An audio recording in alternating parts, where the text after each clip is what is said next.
Good afternoon, sir. This is our report about ship routing. What if ship routing? Ship routing information organize maritime traffic to enhance safety, efficiency, and environmental protection. Key purpose included. Number one, collision and grounding prevention.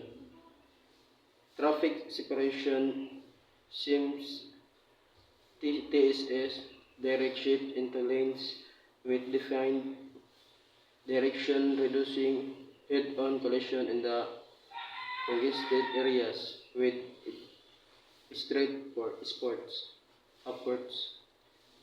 Areas to be avoided at bus, restrict access to hazardous zones like shallow waters or reefs. Number two, operational efficiency, recommended routes, optimize travel paths for fuel savings, and shorter transit times. Weather routing, advise vessel to avoid storms and heavy currents, minimizing delays. And number three, environmental protection, sensitive zones, divert traffic from ecologically critical areas, coral reefs, marine reserves, pollution navigation, reduce risk of oil spills by minimizing traffic in high-risk region. And number four, regulatory compliance, mandatory reporting system, etc. SOLAS request ship to share positioning, aiding traffic monitoring and emergency response. IMO guideline ensure adherence to international standards like collision regulation.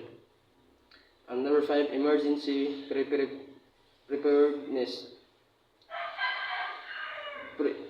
Predefined protocols, standardized emergency routes for scenarios like mechanical failure or medical crisis. The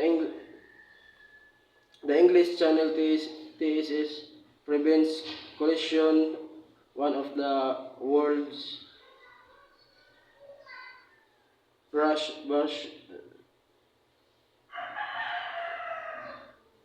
buses waterways. The Great Barrier Reef at protects Australia's coral ecosystem. By streamlining navigation and enforcing rules, routing system reduce accident, save cost, and safeguard marine environments. And that's all, sir. Thank you.